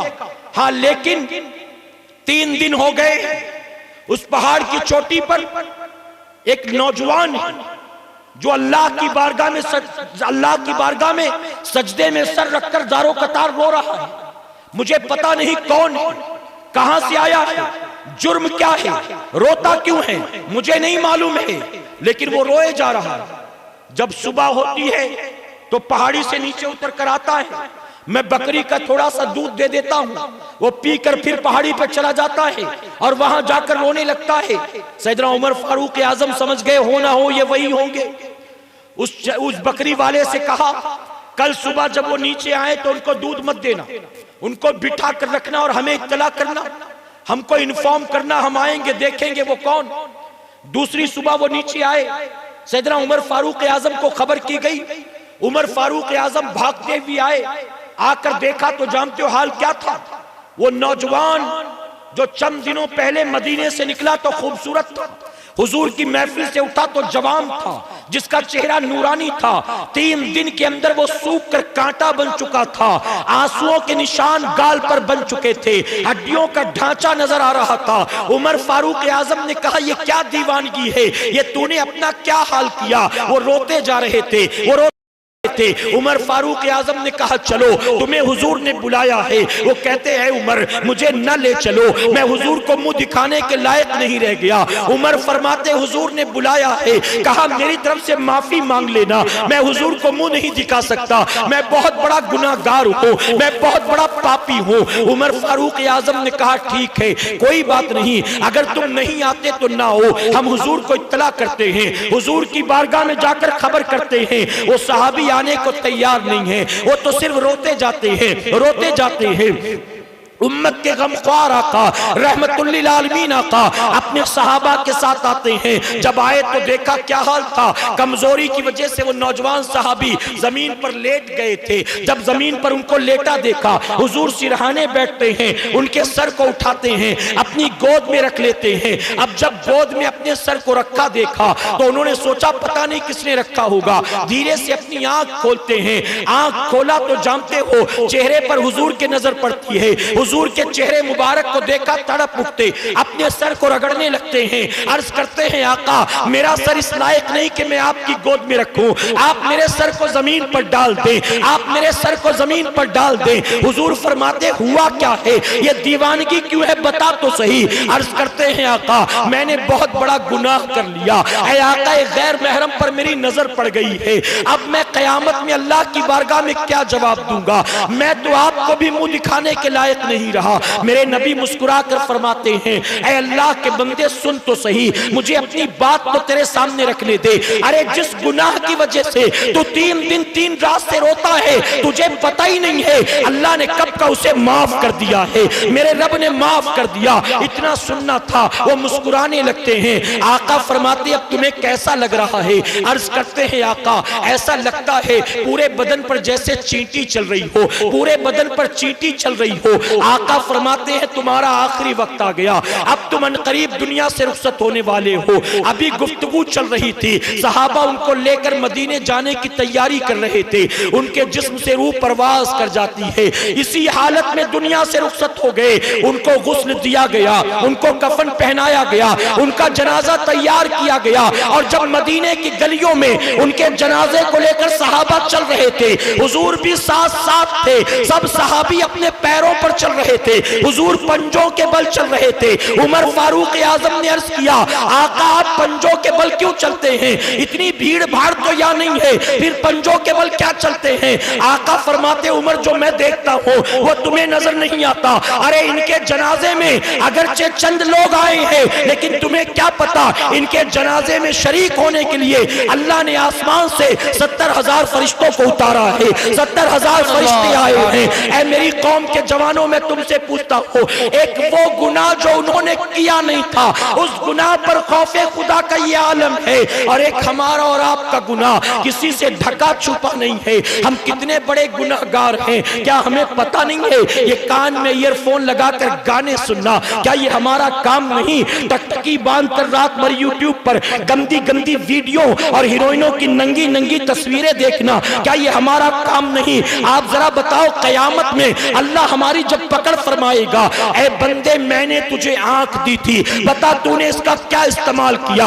मैंने तुझे ज़बान दी थी, बता तूने इसका क्या इस्तेमाल किया? मैंने तुझे काम दिए थे, बता तूने क्या इस्तेमाल किया? हम कहेंगे, मौला इन कानों से हम गाना सुना करते थे, इन जबान से, इस जबान से हम गाना गाया करते थे, इस पैर से हम ठुमके लगाया करते थे, इस पैर से बुराई के अड्डे पे जाया करते थे। बताओ हम जवाब दे सकेंगे? ऐ मुसलमानों, जवान हो, अल्लाह का शुक्र अदा करो। अल्लाह ने जवानी नेमत के तौर पर अता की है। जानते हो दिल्ली में एक अस्पताल है, दिल्ली के उस अस्पताल में सिर्फ स्पाइनल कॉर्ड का इलाज होता है, रीढ़ की हड्डी का इलाज। उस अस्पताल में जाकर देखो, 20 साल, 22 साल, 32 साल, 40 साल जवान बिस्तरों पर पड़े, बात कर रहे हैं, देख रहे हैं, हाथ उठाते हैं, अपनी चीज को पकड़ते हैं, लेकिन जब पेशाब जाना हो तो 2 आदमी सहारा देके उनको टॉयलेट में लेकर जाते हैं। खाना खाना हो तो 2 आदमी उठाकर बिठाते हैं, तब जाकर वो खाना खाता है। हमने डॉक्टर से पूछा, इसके जिस्म में कौन सी बीमारी लग गई, क्या रोग है इसको? कुछ नजर तो नहीं आ रहा है, चेहरा भी अच्छा, आंख भी अच्छी, हाथ भी अच्छे, पैर भी अच्छे, तकलीफ क्या है? चल फिर क्यों नहीं सकता? तो डॉक्टर जवाब देता है, सुनो, रीढ़ की हड्डी के साथ एक नस लगी हुई है, एक रग लगी हुई है, इसकी वो नस दब गई, इसकी वो नस बाइक एक्सीडेंट में डैमेज हो गई, इसकी वो नस सूख गई। उस एक नस के सूखने की वजह से इसकी रीढ़ की हड्डी काम नहीं कर रही, जिसकी वजह से इसके पैर पूरे बदन का वजन उठा नहीं सकते, इसलिए चल फिर नहीं सकता। ऐ मेरी कौम के जवानों, अगर एक नस सूख जाए, एक नस टूट जाए, तो पेशाब पैखाने के मुहताज हो जाते। पूरे जिस्म के अंदर नसों का जाल फैला हुआ। नमाज नहीं पढ़ते, झूठ बोलते हो, शराब पीते हो, सूद खाते हो, जुआ खेलते हो। अगर अल्लाह नाराज होकर जिस्म के अंदर मौजूद तमाम नसों में से एक नस को दबा दे, तो बताओ डॉक्टर तुम्हें अच्छा कर सकेगा? माँ बाप तुम्हें अच्छा कर सकेंगे? होश के नाखून नहीं लेते मुसलमानों, तौबा नहीं करते, रब की बारगाह में रुजू नहीं करते। क्या तुम्हें पता नहीं, शराब उल्मा फरमाते हैं ऐसे ही नापाक है जैसे पेशाब नापाक हुआ करती है। ये पेशाब की मानिंद नापाक है, नजिस है। क्या तुम्हें पता नहीं है शराब पीने वाले का अंजाम क्या होगा? क्या तुम्हें पता नहीं है शराब शरीयत में हराम है? क्या तुम्हें पता नहीं है अल्लाह और उसके रसूल सल्लल्लाहु अलैहि वसल्लम ने शराब पीने से मना किया?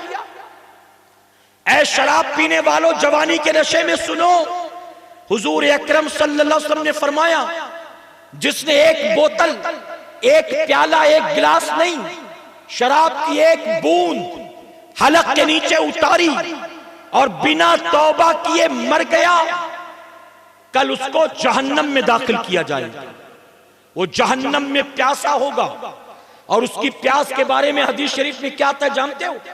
एक शराबी जब मरेगा, एक शराबी जब मरेगा तो इतना प्यासा होगा, इतना प्यासा उसकी हलक सूख कर कांटा बन चुकी होगी, उस वक्त अगर उसके मुंह में दुनिया के सारे समंदर डाल दिए जाएं तो भी वो दुनिया से प्यासा ही मरेगा और जहन्नम में भी प्यासा होगा। वो जहन्नम में प्यास की शिकायत करेगा, अल अतश अल अतश, पानी दे दो, पानी दे दो, प्यास लगी है। तो हदीस शरीफ में आता है, हुजूर सल्लल्लाहु अलैहि वसल्लम फरमाते हैं, अल्लाह का फरिश्ता जहन्नमियों की खोपड़ियों में से एक खोपड़ी के अंदर जहन्नमियों के जिस्म का बहने वाला खून और पीप जमा करेगा और उसको पीने के लिए देगा। और एक हदीस शरीफ में क्या आता है जानते हो?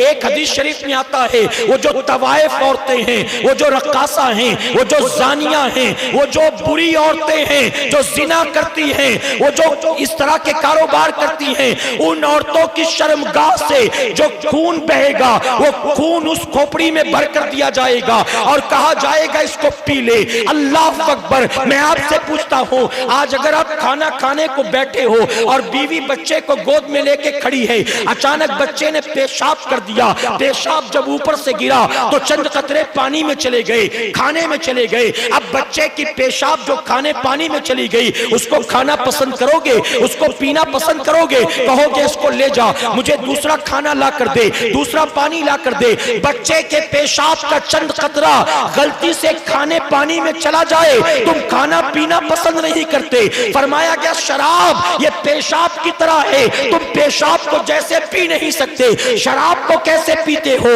तुम्हें खबर नहीं है, इसको पेशाब की तरह कहा गया और तुम मजे से पीते हो। फरमाया गया जहन्नमी को, जहन्नमी की खोपड़ी में वो औरत की शर्मगाह का खून दिया जाएगा, वो मुंह के करीब लेगा, प्यासा होगा, जब देखेगा तो पानी नहीं होगा, उसमें तो खून और पीप होगा। वो तड़प उठेगा, वो कहेगा ये क्या दे रहे हो, मुझे प्यास लगी है, पानी दो, मुझे पानी पिलाओ। तो फरिश्ते कहेंगे जमीन पर तूने अल्लाह की हराम करदा चीज को पिया था, अब तुझे पानी नहीं मिलेगा, अब तुझे यही पीना पड़ेगा। हदीस शरीफ में आता है इतना प्यासा होगा, इतना प्यासा होगा कि रोक नहीं सकेगा, वो उसी को पीना चाहेगा, कम से कम गला मेरा तर तो हो जाए, इतनी प्यास लगी है कुछ तो पी लूं। वो जब उसको मुंह के करीब करेगा तो फरमाया गया वो इतना खौल रहा होगा, इतना उबल रहा होगा, जैसे ही मुंह के करीब लाएगा उसके चेहरे की त्वचा जो है, उसकी स्किन जो है वो जलकर उसके अंदर गिर जाएगी, पूरी निकल कर उसी खोपड़ी में गिर जाएगी। ऐ मुसलमान जरा सोच, यहाँ जवानी के नशे में तू शराब पीता है, यहाँ दोस्तों के चक्कर में तू शराब पीता है, यहाँ लड़कियों के लिए तू शराब पीता है। लोग कहते हैं शराब पियो इससे सिक्स पैक आएगा, शराब पियो तुम ताकतवर हो जाओगे, शराब पियो तुम्हारे अंदर एनर्जी आएगी, शराब पियो बुखार दूर हो जाएगा, सर्दी दूर हो जाएगी। ये सब के सब झूठे वादे हैं, ये सब दिखावे और छलावे हैं। हुजूर ने फरमाया था कयामत की निशानियों में से ये भी निशानी होगी कि शराब को नाम बदल बदल कर पिया जाएगा। आज कोई विस्की कहता है, कोई रम कहता है, कोई बियर कहता है, कोई वाइन कहता है, नाम बदल बदल कर पिया जाएगा, लेकिन वो असल में शराब ही होगी। जानते हो हदीस मुबारका में आता है रोजाना रात को मां आयशा सिद्दीका रज़ी अल्लाह तआला अन्हा पानी में खजूर भिगा कर रखती थी और हुजूर सल्लल्लाहु अलैहि वसल्लम फजर की नमाज के बाद वो पानी पीते थे, खजूर खाते थे, लेकिन पीने और खाने से पहले हुजूर रोजाना उसे गौर से देखते। एक दिन मां आयशा सिद्दीका रज़ी अल्लाह तआला ने अर्ज किया, या रसूल अल्लाह सल्लल्लाहु अलैहि वसल्लम मैं अच्छे से साफ करके भिगाती हूं, आप इतना गौर से क्यों देखते हैं? तो हुजूर फरमाते हैं अगर इसके अंदर उबाल पैदा हो गया हो, अगर इसके अंदर बुलबुले पैदा हो गए हो तो यह शराब के करीब है और फिर इसका पीना जायज नहीं होगा। जरा सोचो मेरे नबी जो मासूम नहीं सैयदुल मासूमीन, सारे मासूमीन के सरदार इमाम, वो खुद इतना एहतियात करें, उन्हीं का कलमा पढ़ने वाले शराब पिए, उन्हीं का कलमा पढ़ने वाले सूद खाएं, उन्हीं का कलमा पढ़ने वाले नशावर चीजें इस्तेमाल करें। मैं कहता हूं मुसलमानों, जिस मुंह से हजरत अली का नाम लेते हो, इस मुंह से शराब कैसे तुम पीते हो? जिस मुंह से इमाम हुसैन का नाम लेते हो, जिस मुंह से गौसो ख्वाजा का नाम लेते हो, इसी मुंह से शराब के प्याले लगाते हो, तुम्हें शर्म नहीं आती? अल्लाह ने ये मुंह, ये जबान कुरान की तिलावत के लिए दिया था, हुजूर की हदीस पढ़ने के लिए दिया था, लोगों को नेकी की दावत देने के लिए दिया था, माँ बाप के साथ मोहब्बत करने के लिए दिया था। अल्लाह ने ये जबान, ये मुंह शराब पीने के लिए, गालियां देने के लिए, लड़कियों के पीछे सीटियां और तालियां बजाने के लिए नहीं दिया था। ऐ मेरी कौम के जवानों, तौबा कर लो, होश के नाखून लो, अल्लाह की बारगाह में रुजू कर लो। ये नौजवानों ने जो लाखों रुपए खर्च किए, आपने अपनी नींदें कुर्बान की, आप यहां जमा हुए, तो उठकर वापस जाने से पहले ये तय करके जाना, आए थे तो दामन गुनाहों से दागदार था, अब जा रहे हैं तो सच्ची तौबा करके जा रहे हैं, क्या इंशाअल्लाह। अब आखिर में दो बात अकीदे की अर्ज करता हूं, इजाजत है आपको। मुझे शुरू वहीं से करना था, लेकिन मैं आगे बढ़ गया तेजी से, और ये बात मैंने सोचा आखिर में बता दूं, ताकि जाते जाते आपको ये बात याद रहे।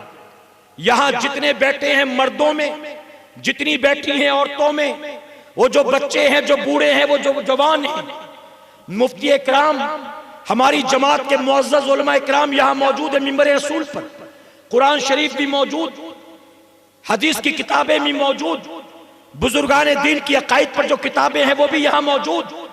ऐ सुन्नियों, अब जो आखिरी बात अर्ज करता हूं बहुत तवज्जो से सुनना।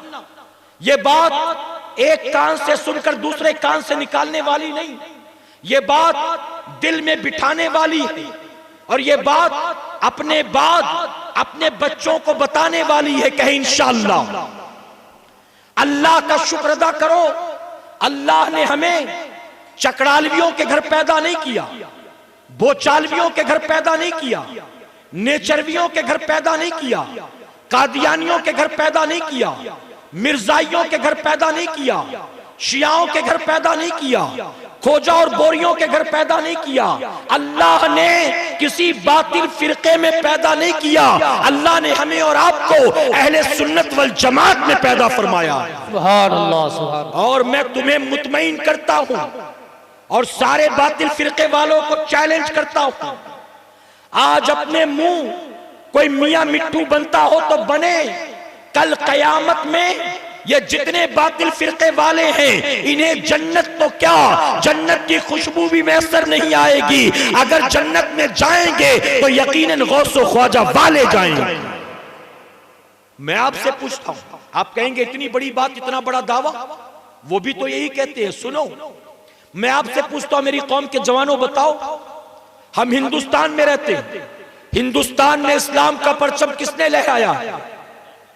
हिंदुस्तान में इस्लाम का परचम किसी अहले कुरान ने नहीं लहराया। सो कॉल्ड अहले कुरान, सो कॉल्ड अहले हदीस, शिया, बोरी, खोजा, तबलीगी, चकड़ालवी, कादियानी, मिर्जाई, किसी बातिल फिरके वाले ने हिंदुस्तान में इस्लाम का परचम नहीं लहराया है। अगर लहराया है तो मेरे गरीब नवाज ने लहराया है, और गरीब नवाज गुस्ताखे रसूल का नाम नहीं है, गरीब नवाज आशिक़े रसूल का नाम है। सुभान अल्लाह, सुभान अल्लाह। और हमारा ताल्लुक गरीब नवाज की जमात से है। कहे अल्हम्दुलिल्लाह।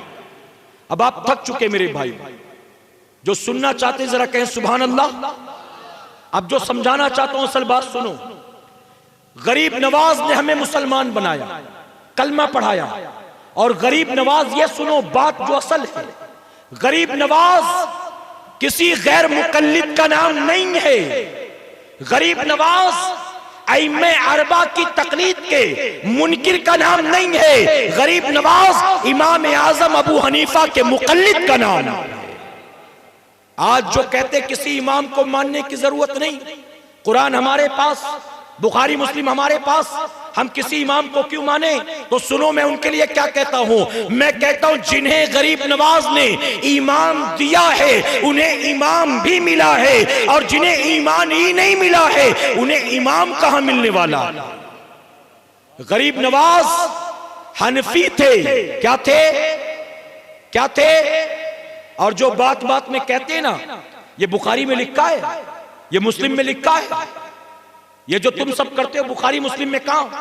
मैं कहता हूं ये जो बात बात में बुखारी और मुस्लिम का ध्वंस देते हैं, और हमारी कौम का जवान अब जरा सोचो, जिसको 5 कलमा नहीं याद है उसको क्या पता कि बुखारी में क्या क्या लिखा हुआ।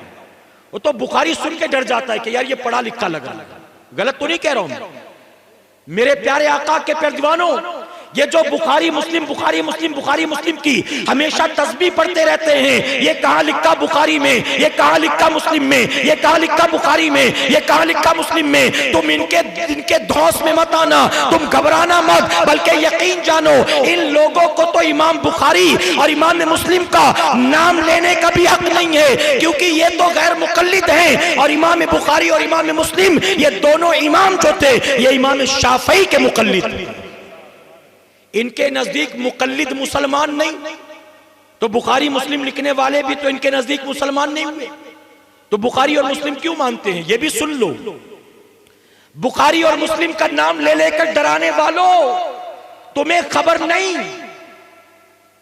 इमाम बुखारी इमाम मुस्लिम बहुत बाद में पैदा हुए हैं, इमाम आजम उनसे बहुत पहले पैदा हुए। इमाम बुखारी इमाम मुस्लिम ने सहाबा से मुलाकात नहीं की, इमाम आजम ने तकरीबन 20 या 22 सहाबा से मुलाकात की। और यह भी सुन लो, इमाम बुखारी इमाम मुस्लिम ने जिनसे सुन सुनकर बुखारी शरीफ और मुस्लिम शरीफ को लिखा है, ऐ सुन्नियों तुम्हें खबर नहीं है, इन उलमा से पूछो तुम्हें पता चलेगा। जिनसे सुन सुनकर इन्होंने हदीसें लिखी हैं उनमें तकरीबन 20 या 22 ऐसे थे जो इमाम आजम अबू हनीफा के शागिर्द थे। तो कहोगे शागिर्द की बात मानेंगे, उस्ताद की नहीं मानेंगे, ये बात पल्ले पड़ती है। आप कहोगे बांगी साहब की बात मानूंगा, इमाम साहब की नहीं मानूंगा। तो इमाम को इल्म ज्यादा है कि मुअज्जिन को इल्म ज्यादा है? बताइए, बांगी को इल्म ज्यादा।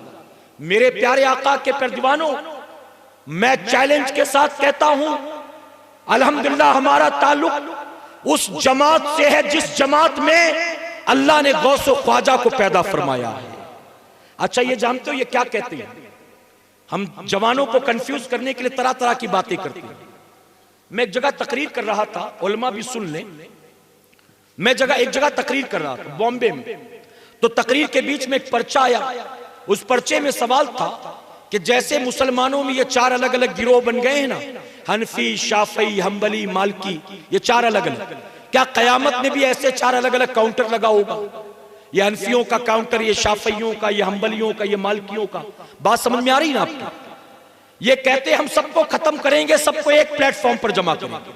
जब ये पैदा हुए थे तो इन्होंने कहा था हमारा मिशन ये, अब हनफी कोई नहीं, शाफी कोई नहीं, हम्बली कोई नहीं, मालकी कोई नहीं, हम सबको एक बनाएंगे, एक। नतीजा क्या हुआ? शुरू से 4 चल रहे थे, इनके चक्कर में 5वां पैदा हुआ।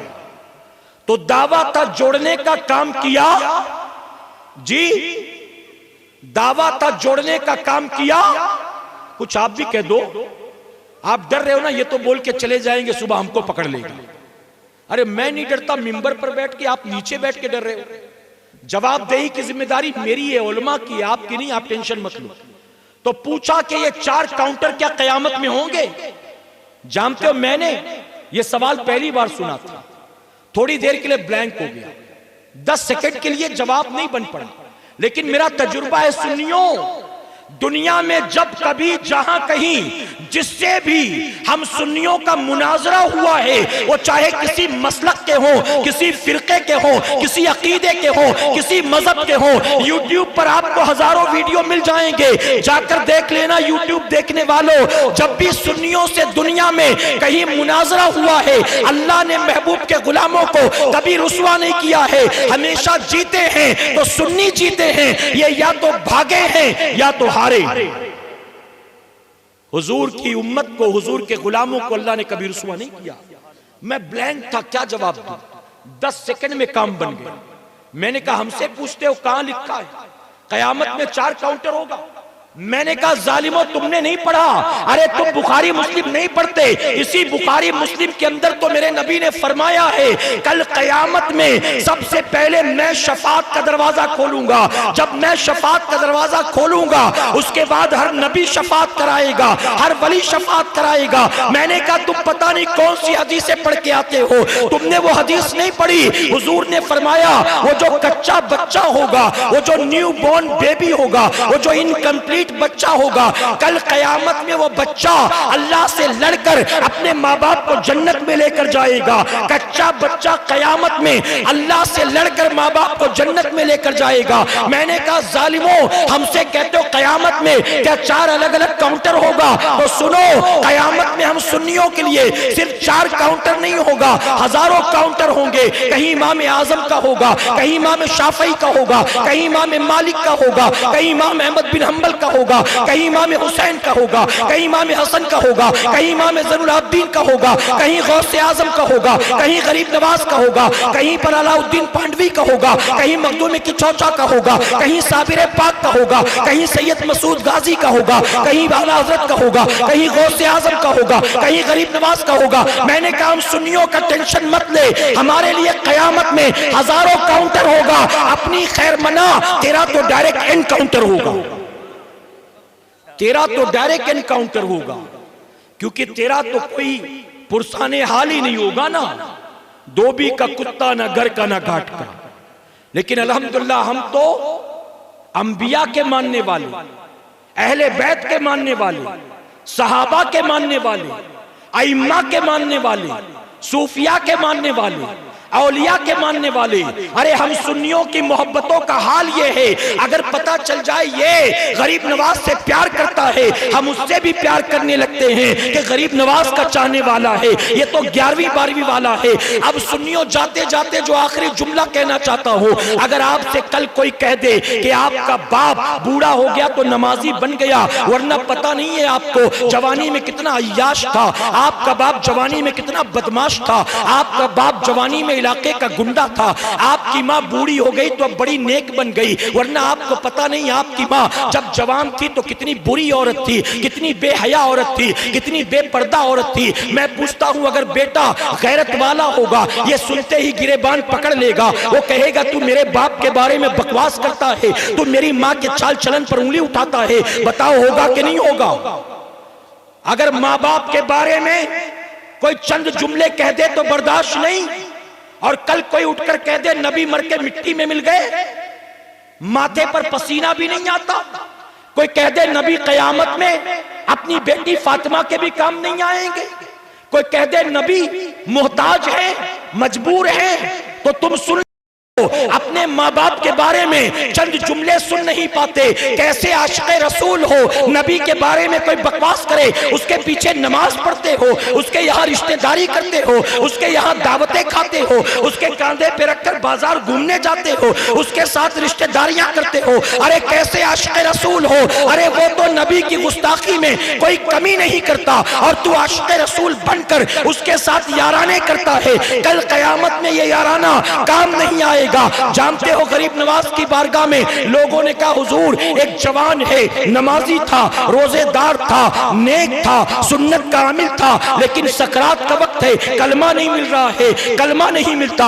गरीब नवाज ने कहा जानते हो उसको कलमा क्यों नहीं मिलता? उसकी वजह कि वो सिद्दीक अकबर और उमर फारूक आजम को गालियां देने वालों के साथ उठता बैठता था, वो सहाबा के गुस्ताखों से दोस्ती करता था, इसलिए उसको कलमा नहीं मिलेगा। अब जरा सोचो जो नबी के गुलामों को, जो सिद्दीक अकबर और उमर फारूक आजम को गालियां दे, उनके साथ उठने बैठने वाले को कलमा नहीं मिलता, जो उनके आका वो मौला की गुस्ताखी करे उससे तुम रिश्तेदारी करो, उसके पीछे नमाजें पढ़ो, उससे तुम याराने करो, तुम्हारा कयामत में क्या हश्र होगा, तुम्हारा सकरात में क्या अंजाम होगा। इसलिए मुसलमानों तौबा करो। अगर तुमसे कोई कहे नबी को पीठ पीछे की खबर नहीं, मुफ्ती साहब जवाब देंगे, जवाब देना आपका काम नहीं है। खड़े होकर सलाम पढ़ना कहां से साबित है?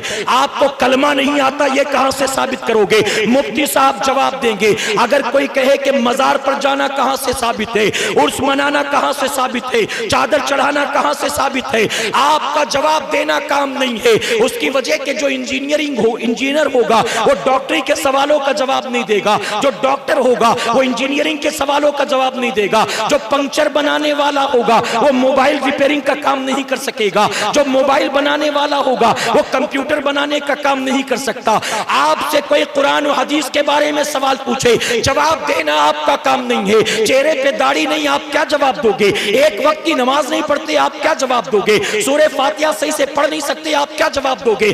आपको तो गुस्ल और वजू का तरीका मालूम नहीं, आप क्या जवाब दोगे? अगर कल कोई पूछ बैठे तो उसकी बात को सुनकर अक्ल के अंधों की तरह उसके पीछे पीछे मत चलना, बल्कि उलमा के पास आना। और हमारी जमात में अल्हम्दुलिल्लाह ना उलमा की कमी है, ना मुफ्ती इकराम की कमी है, और अल्हम्दुलिल्लाह अल्लाह ने हमारी जमात के उलमा को शेर बनाकर पैदा किया है। ये जहां खड़े होते हैं बातिल अकीदे वालों को ढेर कर देते हैं। ऐ सरकारे मदीना के पैरदीवानों, कल कोई एतराज और सवाल करे, इमाम साहब से आकर पूछना, जवाब देना इमाम का काम है, जवाब देना हमारा और आपका आम अवाम का काम नहीं। और न इनकी बातों में आना कहे, इंशाअल्लाह मोहब्बत से कहें। मेरी बात समझ में नहीं आ रही लगता है।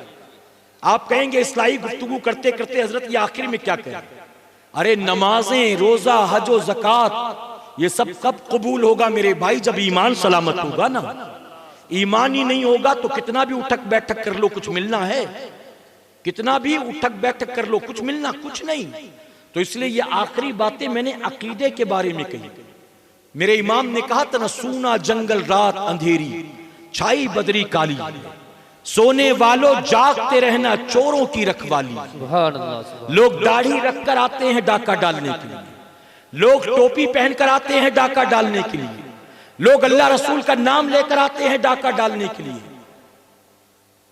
तो सोने वालों जागते रहना चोरों की रखवाली। चोर बैठा हुआ है रखवाला बनकर के, आप सो जाइए मैं देख रहा हूं ना, और सो गए तो क्या होगा? वो देखेगा कि लेके दौड़ेगा दौड़ेगा। तो इसलिए मुसलमानों, उलमा से राबता मजबूत रखो। मैं तो कहता हूं मेरी कौम के जवानों, जलसे के लिए आपने इतनी मेहनत की, थोड़ा सा वक्त रोजाना इशा के बाद या फज्र के बाद जब भी मिले मुफ्ती साहब के साथ बैठा करो। मुफ्ती साहब से आकर पूछो हजरत उर्स मनाना कहां से साबित है। कल कोई हमसे पूछे चौराहे पर हम जवाब न दे सकें, कल कोई हमसे पूछे कॉलेज में हम जवाब न दे सकें, आप हमको पहले से तैयार कर दीजिए। अल्लाह हुजूर का इल्म गैब कहां लिखा है कुरान में, आप बताइए। आप आकर पूछ सकते हैं कि नहीं पूछ सकते? आए, पूछें, बैठें, सीखें, इनसे दोस्ती करें, इनके पास वक्त गुजारें। अल्लाह तौफीक दे तो इनकी खिदमत करें। टिकटॉक वालों के पीछे चलोगे जहन्नम में जाओगे, दीनदारों के पीछे चलोगे अल्लाह जन्नत अता फरमाएगा। अल्लाह अपने महबूब पाक के सदक़े हमें आपको सबको कहने सुनने से ज्यादा अमल करने की तौफीक अता फरमाए। दरमियाने गुफ्तगू मुझसे जाने अनजाने में कोई गलती खामी रह गई, आप सबको गवाह बनाकर सच्चे दिल से तौबा करता हूँ। रब मेरी तौबा कबूल फरमाए और हमारी इस महफिल पाक को मेरा करीम क़यामत में हमारे लिए, हमारे वालिदैन के लिए बख्शिश और निजात का जरिया बनाए। मेरे प्यारे आका अलैहिस्सलातु तस्लीम के पैरदीवानों, चूंकि जब मैं आया था तो प्रोग्राम कुछ ऐसा तय हुआ था कि 1 बजे महफिल को समेट देंगे, लेकिन आप देख रहे हैं कि 1:15 हो गया। अच्छा, मैंने ये देखा है अक्सर कि जब टाइम ज्यादा हो जाए तो जो आखिरी मुकर्रिर होता है सब समझते इसी ने लेट कर दिया है। मेरे भाई, मुझे माइक 11 बजे मिलने वाला था, ऐसा बताया गया था। मिला कब है आप सोचिए। अच्छा, मेरे पीछे मुझे बुलाने में कितना आपने खर्च किया, आपने कितनी खिदमतें की सुबह से मेरे पीछे। अब उसके बाद में अगर कुछ बताऊं ना, कुछ समझाऊं ना, और मैं आधा घंटा यूं ही कुछ बोल बाल के चला जाऊं तो ठीक रहेगा? बताइए। तो अगर मैंने कुछ बताने में वक्त ले लिया है तो कोई शिकायत तो नहीं ना आपकी, कोई नाराजगी तो नहीं ना मेरे भाई, कोई नाराजगी तो नहीं है ना? अल्लाह सबको जज़ाए खैर अता फरमाए। अच्छा, जो कुछ मैंने बताया है मैं उम्मीद करता हूं आप अमल करेंगे। मोहब्बत से कह दें इंशाअल्लाह। मेरे लिए नहीं, अल्लाह गवाह है, जरा अल्लाह के लिए बुलंद आवाज से कहें इंशाअल्लाह। अल्लाह के फरिश्ते लिख रहे, कहें इंशाअल्लाह। अब जब जाएं तो सोने से पहले ये तैयारी करके सोएं कि फजर में उठना है, कहें इंशाअल्लाह। मैं चला जाऊंगा, अगर मौलाना इसराफिल साहब, मुफ्ती साहब मुझे फोन करके बताएंगे कि अल्हम्दुलिल्लाह जलसे के बाद दूसरे दिन फजर में हमारी कमेटी के नौजवान आए थे नमाज पढ़ने के लिए, तो बताइए मुझे अच्छा लगेगा कि नहीं लगेगा?